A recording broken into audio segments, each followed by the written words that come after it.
राजस्थान की राजनीति में मेवाड़ और वागड़ का एक अलग ही रुतबा है। यहाँ के मतदाता राज्य की राजनीति को एक दशा और दिशा देने का काम करते हैं। यही कारण है कि बार बार कांग्रेस हो या बीजेपी, दोनों ही दलों का मेवाड़ के साथ ही वागड़ पर सबसे ज्यादा फोकस रहेगा। देखिए ये खास रिपोर्ट। राजस्थान की राजनीति में मेवाड़ वागड़ का है अलग स्थान। मेवाड़ और वागड़ में वर्चस्व बचाने में जुटी भाजपा कांग्रेस। मुख्यमंत्री ने 3 दिन में किए कई तूफानी दौरे,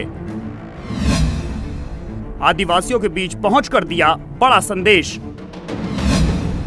वहीं प्रधानमंत्री भी अब 10 मई को आएंगे राजसमंद। राजस्थान की राजनीति में मेवाड़ और वागड़ अपनी एक अलग पहचान रखते हैं। जी हां, मेवाड़ और वागड़ जिसने जीता तो ये कहा जाता है कि राजस्थान की राजनीति का दिल उन्होंने जीत लिया। हालांकि पिछली बार के विधानसभा के चुनाव के नतीजे कुछ अलग थे, लेकिन साल 2023 में होने वाले विधानसभा चुनाव में मेवाड़ और वागड़ की जनता किसे अपना प्यार देती है, ये देखने वाली बात होगी। मेवाड़ और वागड़ राजस्थान का वो इलाका है जहां एक ओर पानी है तो दूसरी ओर पहाड़।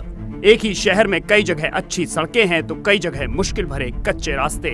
कहीं विकास की गंगा बह रही है तो कहीं विकास की भारी दरकार है। लेकिन इसी मेवाड़ और वागड़ की राजस्थान की राजनीति में बड़ी भूमिका है। कहा तो यह भी जाता है कि मेवाड़ और वागड़ ने जिसे प्यार दिया उसी ने राजस्थान पर राज किया। हालांकि लंबे समय तक चला आ रहा यह मिथक पिछली बार टूट गया। मेवाड़ और वागड़ के 28 सीटों पर भाजपा ने ज्यादा सीटें जीती, लेकिन सरकार कांग्रेस ने बनाई। हालांकि इस बार भाजपा के सामने मेवाड़ और वागड़ में ज्यादा चुनौती होंगी। इसका कारण है गुलाब चंद कटारिया का राज्यपाल बनना और किरण माहेश्वरी का निधन होना। अब कटारिया संवैधानिक पद पर होने के कारण भाजपा का प्रचार प्रसार नहीं कर पाएंगे। आपको बता दें कि दोनों ही नेताओं का इस क्षेत्र में एक अलग वर्चस्व था। विधानसभा चुनाव 2023 नजदीक है और बात करें अगर मेवाड़ और वागड़ की, तो इस वक्त बीजेपी के लिए जहां एक तरफ चुनौतियां कम नहीं हैं, तो वहीं दूसरी तरफ कांग्रेस के लिए इस बार अपार संभावनाएं नजर आ रहे हैं। पहली बात कि बीजेपी की तरफ से गुलाब चंद कटारिया, जिन्हें कि अब असम का राज्यपाल नियुक्त कर दिया गया, एक संवैधानिक पद पे हैं, तो वो चुनाव नहीं लड़ सकते हैं। दूसरी तरफ अगर बात करें किरण माहेश्वरी की, तो उनका निधन हो चुका है। ऐसे में बीजेपी के पास ये दोनों सीटें खाली हैं। इन दोनों सीटों पर क्या समीकरण बीजेपी बिठाएगी, ये देखना होगा। और दूसरी तरफ अगर बात कांग्रेस की जाए तो कांग्रेस के पास इन दोनों सीटों पर मजबूत दावेदारी पेश करने की अनेक संभावनाएं हैं। मेवाड़ और वागड़ की 28 सीटें हैं सियासी अहमियत की। इनमें से करीब 16 से 18 सीटों पर आदिवासियों का वर्चस्व।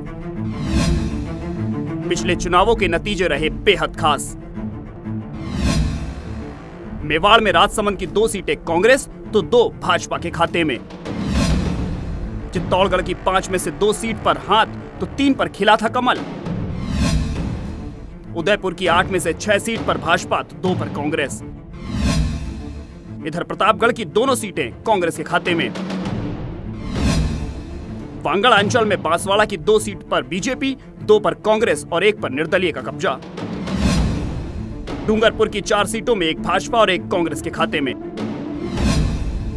वहीं डूंगरपुर की सागवाड़ा और 84 सीट पर मिली थी बीटीपी को जीत।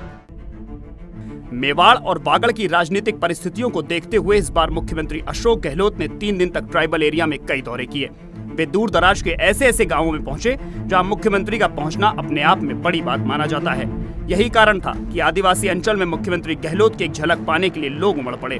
दरअसल इन जगहों पर मुख्यमंत्री ने महंगाई राहत शिविर और प्रशासन गाँवों के संग शिविरों का जायजा लिया, लोगों से बातचीत की, विद्यार्थियों के साथ संवाद किया। मौके पर ही जनप्रतिनिधियों या लोगों की जो मांग थी उसे पूरा किया। खुद अशोक गहलोत भी यह चाहते हैं कि इस क्षेत्र में सबसे ज्यादा जरूरतमंद लोग हैं और उन्हें योजनाओं का ज्यादा से ज्यादा लाभ मिलना चाहिए। वहीं अब प्रधानमंत्री नरेंद्र मोदी भी मेवाड़ का दौरा करेंगे। वे मेवाड़ के राजसमंद में श्रीनाथ जी मंदिर में दर्शन करेंगे और उसके बाद एक सभा को भी संबोधित करेंगे। मेवाड़ और वागड़ में बीजेपी और कांग्रेस के अलावा बात अगर क्षेत्रीय दल की जाए तो बीटीपी भी अहम भूमिका रखती है, क्योंकि बीटीपी ने अंतिम चुनावों में क्षेत्रीय मुद्दों को उठाया और शानदार सफलता हासिल की। अब देखना ये होगा कि इस बार के विधानसभा चुनाव में क्या बीटीपी बीजेपी और कांग्रेस को कहीं ना कहीं चुनौती देती या पटखनी देती नजर आएगी या नहीं। लेकिन एक बात यह भी साफ है कि यदि राजस्थान सरकार की योजनाओं का फायदा मेवाड़ और वागड़ की जनता को मिलेगा तो इसका सीधा लाभ कांग्रेस को होगा, चाहे इसमें 500 रुपए के गैस सिलेंडर की बात हो या फिर पेंशन योजना।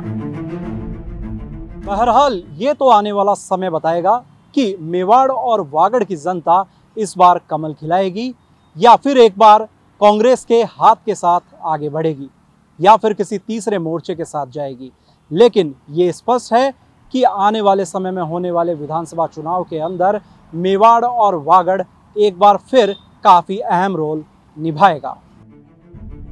बहरहाल यह तो भविष्य के गर्भ में छुपा है कि आगामी विधानसभा चुनावों में मेवाड़ और वागड़ की जनता को कौन अपनी ओर आकर्षित कर पाता है।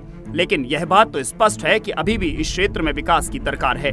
लोगों को योजनाओं का लाभ मिलने पर ही उनके जीवन स्तर में सुधार संभव है। सच पे धड़क के लिए मेवाड़ वागड़ से अरविंद पालावत और हिमाद्री शर्मा की खास रिपोर्ट।